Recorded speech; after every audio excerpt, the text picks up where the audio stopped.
UPSC prep lab, आपकी तैयारी हमारी जिम्मेदारी। नमस्कार। Topic of the week session में आप सबका स्वागत है। मेरा नाम वसु कटारा है और आज हम डिस्कस करने जा रहे हैं हमारे दिल्ली एनसीआर के पास नोएडा के अंदर, ग्रेटर नोएडा के अंदर अलग अलग जगहों पे फैक्ट्री वर्कर्स प्रोटेस्ट कर रहे हैं इंडस्ट्रीज के खिलाफ, ऑफिसेस के खिलाफ, मिनिमम वेजेस को बढ़ाने के लिए, बेटर वर्किंग कंडीशंस को प्राप्त करने के लिए, और अगर वो ओवर टाइम करें तो ओवर टाइम के लिए अच्छा पैसा मिल सके, जो उनका जायज पैसा है वो मिल सके, उसके लिए। देखिए, महंगाई बढ़ती जा रही है, living cost every day is increasing, और अगर ऐसे केस में वर्कर्स की सैलरी नहीं बढ़ती है तो वर्कर्स विल प्रोटेस्ट, और ये प्रोटेस्ट काफी वायलेंट हो गया था। और इसको हम from the point of view of Indian polity, Indian economics as well as internal security पढ़ने जा रहे हैं। मेरा नाम वसु कटारा है। बिफोर वी स्टार्ट, मैं बताना चाहता हूँ यूपीएससी प्रेप लैब के बारे में। यूपीएससी प्रेप लैब का इनिशिएटिव, जहां पे आप 1 रुपए के साथ विद 1 रुपी अपनी प्रिपरेशन यूपीएससी की शुरू कर सकते हैं, जिसमें लाइव क्लासेस एनसीईआरटीज की, आपको फाउंडेशन बैच जिसमें जीएस की क्लासेस मिलती हैं, civil servants, IRS, IPS officers के द्वारा आपको लेक्चर्स मिलते हैं, complete test series and notes आपको मिलते हैं, मेंस के dedicated courses which are designed by the officers who have been selected for UPSC. आप इसमें एडमिशन ले सकते हैं, लिंक आपको डिस्क्रिप्शन में मिल जाएगा। वसु लाइव एडमिशन डिस्काउंट कोड लगाकर 1 रुपए के सब्सक्रिप्शन से 1 दिन का ट्रायल मिलेगा। 1 महीने का सब्सक्रिप्शन आपको 899 रुपीज का पड़ेगा, and every month you can continue to pay off according to your pocket, जैसे आपकी पॉकेट अलाउ करे उस प्रकार। तो चलिए अब डीप डाइव करते हैं इस टॉपिक के अंदर कि आखिरकार इसमें है क्या। अब जो इंडस्ट्रियल अनरेस्ट आपको नोएडा में देखने मिल रहा है, ये कोई आइसोलेटेड इंसिडेंट नहीं है, बल्कि हमारी सोसाइटी में एक बहुत डीप स्ट्रक्चरल इशू है। ये उस चीज को शो कर रहा है, उस चीज का मैनिफेस्टेशन है। इंडिया की लेबर मार्केट में बहुत सारी प्रॉब्लम है। सबसे बड़ी बात यह है, हरियाणा के अंदर 35%, 35% मिनिमम वेज जो किसी भी इंसान को काम करने के एवज में, काम करने के बदले दी जाती है, 35% मिनिमम वेज हाइक हरियाणा में की गई।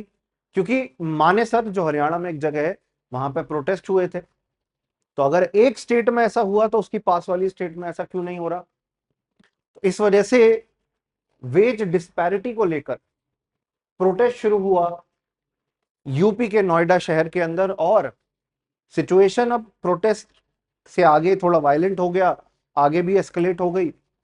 तो कहीं ना कहीं ये शो करता है कि जो सरकार वेजेस की सीलिंग, जो भत्ते की लिमिट सेट करती है, और जो रियलिटी है, जो पैसा लोगों को चाहिए अपने परिवार के ऊपर खर्चा करने के लिए, उनकी इकोनॉमिक सिचुएशन, इकोनॉमिक कंडीशन के हिसाब से उन दोनों के बीच में तालमेल नहीं है, और उस वजह से लोग प्रोटेस्ट कर रहे हैं। तो $5 ट्रिलियन का हमारा इकोनॉमिक ग्रोथ प्राप्त कर लेने का, जीडीपी बना लेने का एम्बिशन है, और अगर आज भी हम अपने वर्कर्स को सुखी या खुश नहीं रख सकते, अगर हम डिले करते हैं वेजेस इंक्रीज करने में, मिनिमम वेजेस इंक्रीज करने में, वर्कर्स को जो पैसा दिया जाता है उसकी मिनिमम लिमिट की इससे कम तो नहीं दिया जाएगा इसे इंक्रीज करने में, तो ये ग्रोथ हमारे लिए बेमानी है। एक ये एस्पेक्ट है। दूसरा एस्पेक्ट ये भी है कि प्रोटेस्ट करने का अधिकार सबको है, बट वायलेंस का अधिकार किसी को नहीं है। पब्लिक प्रॉपर्टी ब्रेक करने का अधिकार किसी को नहीं है, प्राइवेट प्रॉपर्टी ब्रेक करने का अधिकार किसी को नहीं है। तो कुछ कुछ इनएफिशिएंसीज हैं, कुछ कुछ मैक्रो इकोनॉमिक लेवल पे प्रॉब्लम्स हैं, महंगाई बढ़ती जा रही है, और स्ट्रक्चरल रिफॉर्म्स की जरूरत है। लेबर लॉज अगर हैं तो इंप्लीमेंट नहीं होते हैं। रिसेंटली सरकार ने हमारे कई सारे लेबर लॉज को 4 लेबर कोड में मर्ज किया है, कंबाइन किया और इंप्लीमेंट किया है। These codes are very easy to understand, these codes are very useful, but they were delayed, बहुत डिले हुआ इनके इंप्लीमेंटेशन के अंदर। तो इसलिए लेबर लॉज हैं, बट उनका इंप्लीमेंटेशन वो पुअर है, उनका एनफोर्समेंट वो पुअर है। इसलिए कहा जा रहा है कि $5 ट्रिलियन की अर्थव्यवस्था बनाना चाहते हो तो आपको अपने इंडिया के अंदर वर्कर्स की, जो उस पूरी इंजन, उस पूरे मशीन का हिस्सा है, आपको उनकी वेल बीइंग का ख्याल रखना जरूरी है, जो कि हमारे DPSP, directive principles of state policy, जो इंडियन कॉन्स्टिट्यूशन के अंदर आते हैं, फंडामेंटल राइट्स के साथ साथ डीपीएसपी भी होते हैं, जो सरकार की रिस्पॉन्सिबिलिटी है, सरकार को पूरा करना होगा। तो आप डिस्प्यूट का बैकग्राउंड समझ गए। कहानी, हरियाणा में मिनिमम वेज हाइक बढ़ने के बाद, जो मानेसर में प्रोटेस्ट हुए उसके बढ़ने के बाद शुरू हुई।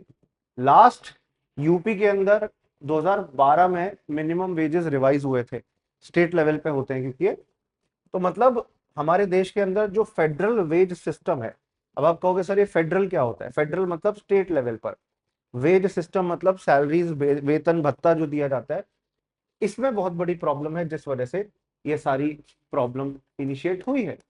मिनिमम वेजेस होते क्या है, पहले तो इस पर हम क्लैरिटी दे देते हैं। मिनिमम वेज का मतलब है लीगली जो सरकार ने मैंडेटरी किया हुआ है, लोएस्ट अमाउंट ऑफ रीमनरेशन देना किसी भी वर्कर को, इससे कम नहीं दिया जाएगा। क्योंकि अगर इससे कम पे किया, क्योंकि कार्ल मार्क्स जिन्होंने कम्युनिज्म का सिद्धांत दिया, उन्होंने ये बात साफ कही थी कि वर्कर्स जो लेबर कॉस्ट मतलब सैलरी या वेजेस के बिहाफ पे काम करते हैं, उसको ये कैपिटलिस्ट लोग, बिजनेस पर्सन कम से कम करने की कोशिश करते हैं, क्योंकि पता है लेबर मजबूरी में कम पैसे पे भी काम कर देगा। तो ये नहीं होना चाहिए, जिस चीज के लिए वार्न किया था कार्ल मार्क्स ने। और सरकार हमारे देश में उसका रोल ही यही है, रेगुलरली रिवाइज करते रहे ना मिनिमम वेज की लिमिट को। तो this is the lowest amount of money which employers must pay the employees, जिससे एम्प्लॉइज का एक मिनिमम स्टैंडर्ड ऑफ लिविंग, जिससे एम्प्लॉइज का एक्सप्लॉइटेशन रोका जा सके, एक minimum standard of living provide की जा सके, सोशल जस्टिस लेके आई जा सके। ये हमारे देश के अंदर एक तो सेंट्रल लेवल का लॉ है, मिनिमम वेजेस एक्ट। और गेस करो कौन से ईयर में आया होगा? आजादी के जस्ट बाद 1948 में, इतना पुराना लॉ गवर्न करता। इसके अलावा कोड ऑन वेजेस, जो अभी नए लेबर कोड आए हैं, लास्ट ईयर ही इंप्लीमेंट हुए हैं, 4 लेबर कोड में से एक labour code, code on wages, ये आपके अलग अलग इनिशिएटिव्स हैं दोस्तों। चाहे वो मिनिमम वेज हो, चाहे वो कोड ऑन वेजेस का प्रोविजन हो, जिससे हम वर्कर्स को एक सेफ्टी, सिक्योरिटी और एक्सप्लॉइटेशन से प्रिवेंशन प्रोवाइड कर सकते हैं।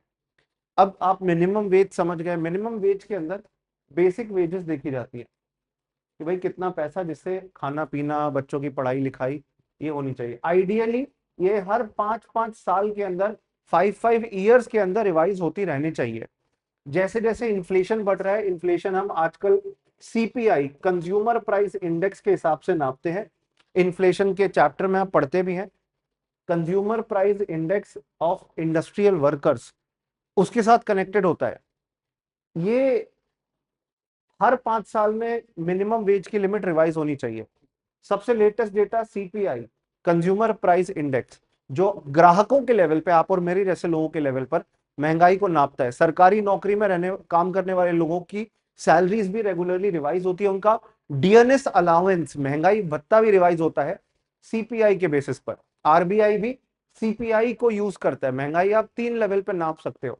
एक है जिसने जो चीज बनाई है, प्रोड्यूसर है उस चीज के लेवल पर, कि मेरी फैक्ट्री में कोई चीज बनी, मेरे लेवल पर महंगाई देख सकते हो।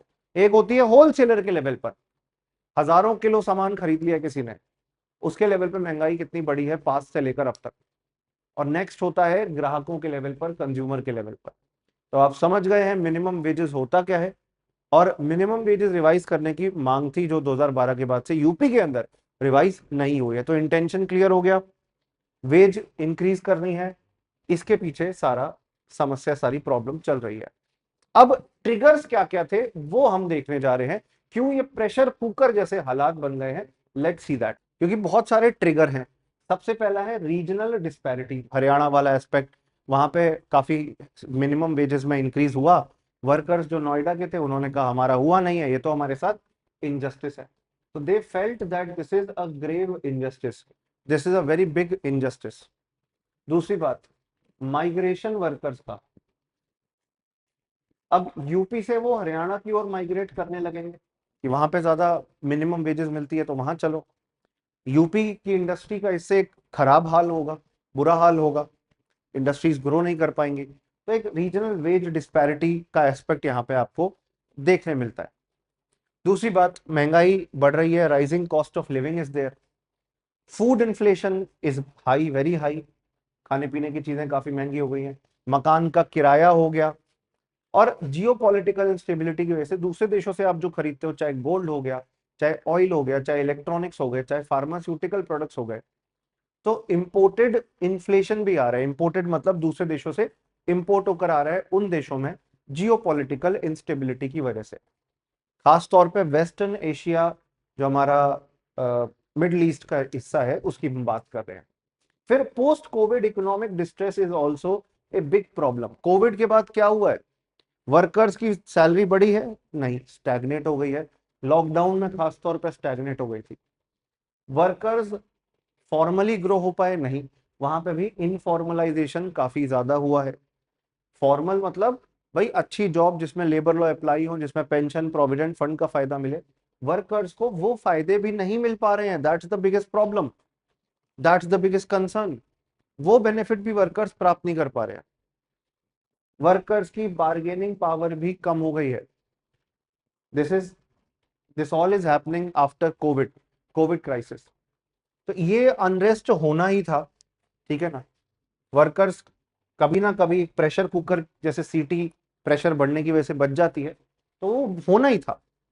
अच्छा, इसके अलावा अब देखिए, मैंने बताया हर 5-5 साल में वेजेस रिवाइज होने चाहिए, और वो भी सीपीआई के बेसिस पर। बट ये डिले हो रहा है, कई स्टेट्स में डिले हो रहा था। हरियाणा, यूपी इसके एग्जाम्पल है, जहां पे इंडस्ट्रीज काफी प्रोमिनेंट है, काफी स्ट्रांग है, और ये पुराने लॉ कुछ कर नहीं पा रहे थे। मिनिमम वेजेस एक्ट, इसके अंदर बहुत सारे एम्प्लॉयज इसमें इन्वॉल्व नहीं है, कवर्ड नहीं है। इसमें बहुत ज्यादा फ्रेगमेंटेड है एम्प्लॉयज का डिवीजन, एम्प्लॉयज का डेफिनेशन। कोड ऑन वेजेस जो आया है उसमें कवरेज पूरी है, formal sector, informal sector. Formal मतलब ऑर्गेनाइज सेक्टर भी कहते हैं, जहां पे सरकार के लेबर लॉ लगते हैं। इनफॉर्मल मतलब जो कोई रिक्शा चला रहा है, कोई फैक्ट्री में काम कर रहा है, पार्ट टाइम वर्कर है, 3 घंटे 4 घंटे काम किया, पेंटिंग का काम किया, ये इनफॉर्मल या अनऑर्गेनाइज सेक्टर वर्कर्स आते हैं, जिन पे कोई कॉन्ट्रैक्ट नहीं होता कि नौकरी से निकालेंगे तो 1 महीने की सैलरी देंगे। कोई कॉन्ट्रैक्ट नहीं है, कल से बोल दिया मत आना नौकरी पे। कोड ऑन वेजेस जो नया लॉ आया है, जो 2019 में इनिशियली प्रेजेंट हुआ, फिर 2022 में रिवीजन हुआ, फिर अल्टीमेटली पास हुआ और अब इंप्लीमेंट हुआ है, इसमें कवरेज सबकी है, ऑर्गेनाइज अनऑर्गेनाइज दोनों की। टाइमलाइन हमने रिवाइज किया है, बेस रिवीजन कर रहे हैं हम धीरे धीरे। पहले तो रिवाइज होता भी नहीं था, अब तो रिवाइज होता है, और हमने सिंपल बनाने की कोशिश करी है नए लॉ को। बट अभी भी इसके एनफोर्समेंट में डिले आ रहा है, प्रॉब्लम है। तो इसी डिले को तो रोकना है ना। क्यों यूपी सरकार ने 2012 से रिवाइज नहीं किया? क्यों हरियाणा ने भी प्रोटेस्ट के बाद अब रिवाइज किया है? तो ये तो इनसफिशिएंट चीज है ना, महंगाई कैसे कम होगी इस चीज की? और ऊपर से स्टेट गवर्नमेंट्स के हाथ में हमने छोड़ रखा है, सेंटर और स्टेट के बीच में अलाइनमेंट है ही नहीं, कोई मिनिमम स्टैंडर्ड क्रिएट नहीं हो पाता। स्टेट खुद अपने मिनिमम वेजेस डिसाइड करते हैं, तो ये state to state, industry to industry बड़ा फर्क आ जाता है। बस ये कोशिश करते हैं कम से कम पैसा दे दो। और जैसे जैसे आजकल gig workers, platform workers, Swiggy Zomato Ola Uber वाले वर्कर्स जो पार्ट टाइम कॉन्ट्रैक्ट लेबर की तरह काम करते हैं, उन पर तो सरकार के मिनिमम वेजेस के प्रोविजन पहुंच ही नहीं पाते। उन्हें पर डिलीवरी बेसिस पर 20 रुपए, 30 रुपए, 40 रुपए दिया जाता है। कोई ऐसा मिनिमम वेज का लॉ नहीं है कि महीने का 10,000 रुपए देना ही देना है। तो यही तो प्रॉब्लम है, ये एक नए तरीके का ट्रेंड शुरू हुआ है। गिग इकोनॉमी के आने से कॉम्प्लेक्सिटी बढ़ी है, और ये लॉज जो है ये आमतौर पे बाईपास हो जाते हैं। ज्यादातर वर्कर्स कवर ही नहीं हो पाते, उन तक कॉन्ट्रैक्ट पहुंच ही नहीं पाता। इस वजह से दोस्तों, ये जो लोग एम्प्लॉयड है इन इंडस्ट्रीज फैक्ट्रीज में, वो प्रोटेस्ट कर रहे हैं।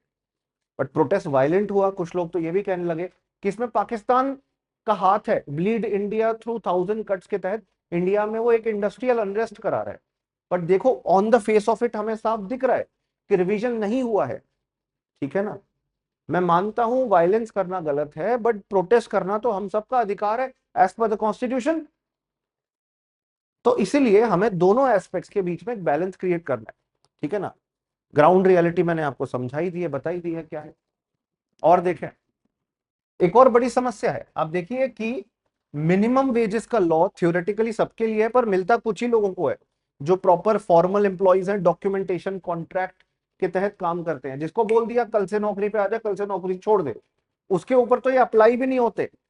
कई सारी वीडियोस निकल के आ रही हैं कि वर्कर कह रहा है मुझे दिन के 300 रुपए मिलते हैं, मुझे दिन के 200 रुपए मिलते हैं, और अगर लेट हो जाओ 5 मिनट भी तो 150 रुपए काट लेते हैं।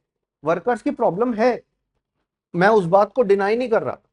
कॉन्ट्रैक्ट लेबर जो चल रही है कि कॉन्ट्रैक्ट पे रख लिया, लोगों से कुछ भी काम करा लिया, वहां पे एम्प्लॉय की डेफिनेशन ही क्लियर नहीं है। इनफॉर्मल एम्प्लॉयमेंट बहुत ज्यादा है, 90% से ज्यादा वर्क इनफॉर्मल सेक्टर के अंदर है, जहां पे ना पेंशन, ना प्रोविडेंट फंड, ना इंश्योरेंस, किसी चीज का फायदा नहीं मिल पाता। अच्छा, पैसे कम रहते हैं इनके पास, वेजेस कम रहती है, तो एक खर्चा भी कम कर पाते हैं। जब एक खर्चा कम करते हैं तो कंजम्पशन भी कम करते हैं, जब कंजम्पशन कम होती है तो देश की जीडीपी भी कम होती है। तो इनकी सैलरी, वेजेस, इनकम बढ़ाना देश की जीडीपी के ऊपर भी अच्छा खासा इंपैक्ट क्रिएट करेगी, इनको पॉजिटिवली ग्रो करने का मौका देगी। इंडिया की ग्रोथ वैसे भी कंजम्पशन ड्रिवन है, और सोशल इनइक्वालिटी बहुत बढ़ रही है, रिच और पुअर का गैप बहुत बढ़ रहा है, शहरों में इनइक्वालिटी बहुत बढ़ रही है, एक इकोनॉमिक मिसमैच क्रिएट हो रहा है दोस्तों, जिस वजह से लेबर अनरेस्ट, स्ट्राइक और प्रोटेस्ट की मात्रा या पुअर इंडस्ट्रियल रिलेशंस होने की मात्रा बढ़ी है। और अब तो Mahatma Gandhi National Rural Employment Guarantee Act, जिसको अब बीबी राम जी कहा जा रहा है, ये गांव के इलाकों में मिनिमम वेजेस देता है आपको अनस्किल्ड और सेमी स्किल्ड वर्क करने के लिए। तो अच्छा खासा पैसा अब गांव में मिल जाता है, इंसान शहर क्यों आएगा? शहर माइग्रेट करके आ रहा है तो वो बेहतर पैसे की डिमांड करके कि मेरे को वहां पे अच्छी खासी तनख्वाह मिल सकती है। देखो, सैलरी वेजेस कम रखने से आप टेम्पररी अपने प्रोडक्ट सस्ते रख सकते हो, temporary Indian product globally competitive बन सकते हैं। टेम्पररी इंडिया में सस्ती लेबर है तो दुनिया भर से इन्वेस्टमेंट आएगी कि इंडिया में हम सस्ती कॉस्ट में बना सकते हैं। बट इसका लॉन्ग टर्म इम्पैक्ट रहेगा हमारे पूरी दुनिया के अंदर, जो जो इन्वेस्टमेंट हमारे यहाँ लेकर आ रहा है उसके लिए शॉर्ट टर्म में तो फायदा है, बट हमारे ऊपर इसका नेगेटिव इम्पैक्ट रहेगा कि हमारे वर्कर्स या लेबर अनहैप्पी रहेगी, क्योंकि ये अनसस्टेनेबल है, ये अनसस्टेनेबल लेवल पे पहुंच जाता है। तो कोऑर्डिनेशन चाहिए सेंटर और स्टेट के बीच में, जो मिसअलाइनमेंट चल रहा है उसको हम दूर कर सकें। हमें अपनी जीडीपी को इंक्रीज करना है, अगर फंडामेंटली हमें ग्रोथ करनी है, because we are a consumption driven economy, तो हमें रेगुलरली वर्कर्स की सैलरी के अंदर भी इंक्रीज करते रहना है। अगर वही प्रोटेस्ट करेंगे तो काम तो वैसे भी रुक जाएगा। एक बहुत बड़ी लिमिटेशन नए लॉ की भी है कि उसमें फ्लोर वेजेस की जो सरकार ने बात करी है, उस चीज को नॉट बाइंडिंग रखा है, बाइंडिंग नहीं रखा। कंपलसरी होता, बाइंडिंग होता, हर एम्प्लॉयर को रखना पड़ता तो समझ आता। दूसरी बात, रेगुलर रिवीजन वेजेस के अंदर होता रहे, रेगुलर रिवीजन, ये लिमिटेशन है नए लॉ के अंदर। 2019 के लॉ में रेगुलर रिवीजन की बात लिमिटेड स्केल पे की गई है, लिमिटेड स्कोप ही रखा गया है। तीसरी बात, इंप्लीमेंटेशन में डिले है, ये तो मैंने पहले ही बता दिया था, implementation delay. And last of course but not the least, कि स्टेट्स जो है अभी भी वो अपना डिस्क्रिशन बनाए रखे हुए, states still have discretion. That's why, although a new law, a new code of 2019 code on wages has come, but still because of these limitations it remains to be ineffective. हमें यहाँ पे international labour organisation के standards को follow करना होगा, जो कहता है लिविंग वेज दो, रेगुलर रिवीजन करो, रेगुलर रिवीजन, और बात करता है लिविंग वेज दो, जिसमें अपना सारा गुजारा हो सके, आपके त्योहार मना सको, इतना पैसा हो आपके पास, सोसाइटी का एक हिस्सा बन सको। डेवलप्ड कंट्रीज स्ट्रांगली इसको एनफोर्स करते हैं, रेगुलरली रिवाइज भी करते हैं, बट डेवलपिंग कंट्रीज जो है वो पीछे रह जाते हैं, सेंटर की तरफ से कोऑर्डिनेशन वीक रह जाता है। तो इंडिया की यही प्रॉब्लम है, जिसकी वजह से हम चाहते हैं यूनिफॉर्मिटी आए सारे स्टेट्स के अंदर, और एनफोर्समेंट टाइमली बेसिस पर रेगुलरली हो सके, ताकि महंगाई का इंपैक्ट आम जनता पर नेगेटिवली ना पड़े। तो दोस्तों वही है, लगातार जो डिस्प्यूट्स चल रहे हैं कंस्ट्रक्शन सेक्टर, एमएसएमई, कपड़े की टेक्सटाइल मिल के अंदर, इसने एक बहुत बड़ा अनरेस्ट पैदा किया हुआ है।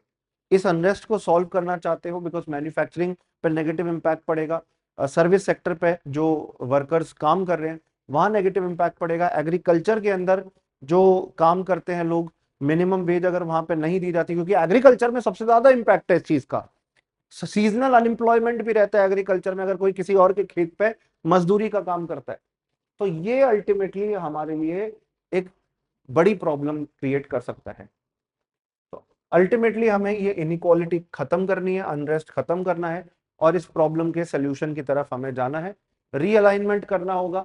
6 आपके पॉइंट्स बताए हैं जो रिफॉर्म्स के हम कर सकते हैं। पहली बात तो नेशनल फ्लोर वेज डिसाइड करनी है, जो सारे स्टेट्स को फॉलो करनी होगी, जिससे इंटर स्टेट डिस्पैरिटी खत्म हो जाएगी, अलग अलग स्टेट में अलग अलग जो प्रोविजन है वो खत्म हो जाएंगे। हर 5-5 साल में मैंडेटरी कंपलसरी बेसिस पे रिवाइज किया जाए, ये लीगली लिखा होना चाहिए। ऑटोमेटिक इन्फ्लेशन बढ़ने पर वेजेस इंक्रीज हो, ये रेगुलरली होना चाहिए। इसको डिजिटली ट्रैक किया जाए, डिजिटली एनफोर्स किया जाए, वर्कर्स अपनी शिकायत रख सके, लेबर के डिजिटल रिकॉर्ड्स मेंटेन करें, कौन किस फैक्ट्री में कब से लेकर कब तक काम कर रहा है, किसी के साथ कोई प्रताड़ना, कोई एक्सप्लॉयटेशन तो नहीं हो रहा। इंस्पेक्शन होना चाहिए विद ट्रांसपेरेंसी। इसके अलावा वर्कर्स को फॉर्मल सेक्टर में डालो, उन्हें कॉन्ट्रैक्ट दो, इंश्योरेंस दो, पेंशन प्रोविडेंट फंड जो सोशल सिक्योरिटी होते हैं उसका भी फायदा दो। ये इंसेंटिव हमें क्रिएट करने हैं।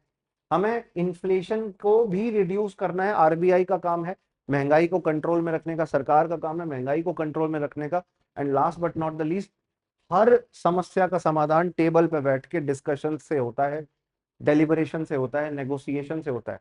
एक तरफ सरकार बैठे, एक तरफ एम्प्लॉयर्स, एक तरफ एम्प्लॉय, तीनों के बीच में नेगोशिएशन हो और शिकायत सुनी जाए, जिसकी जो भी शिकायत है, और इसका सोल्यूशन फाइंड किया जाए। So at the end I just want to say, ये पूरा हमने डिबेट, पूरा हमने वेज पॉलिसी में रिवीजन की बात कही। मिनिमम वेज क्राइसिस इंडिया के अंदर वो बस एक लेबर इशू नहीं है, ये एक डीप स्ट्रक्चरल इकोनॉमिक इशू है, जिसकी वजह से ग्रोथ नहीं हो पा रही है, जिसकी वजह से इक्वालिटी की कमी है, सोशल स्टेबिलिटी की कमी है। नोएडा के जो प्रोटेस्ट हैं वो इसी सिस्टम के फेलियर को दिखा रहे हैं, वो यही दिखा रहे हैं कि सरकार यहाँ पे वीक रही अपने गवर्नेंस के अंदर, इम्प्लीमेंटेशन में सरकार वीक रही। इसको हमें रीअलाइन करना है, महंगाई को कंट्रोल करना है, एंड रेगुलरली हमें रिवीजन के साथ वर्कर्स को एक सही रास्ते पे, ग्रोथ के रास्ते पे डालना है, ताकि देश डेवलप कर सके, तरक्की कर सके। वर्कर का वेलफेयर, तभी जाकर इंडस्ट्री का वेलफेयर हो सकेगा। With this I want to say thank you. Please join our trial of UPSC prep lab at just a 1 rupee, single rupee, और 10वीं क्लास से ट्यूशन की कॉस्ट से भी कम कॉस्ट पर आप अपनी यूपीएससी की तैयारी कर सकते हैं with us. So take advantage of this, optionals are also available, take benefit of this inexpensive course. शुक्रिया, धन्यवाद, जय हिंद, जय Bharat, good luck to all of you.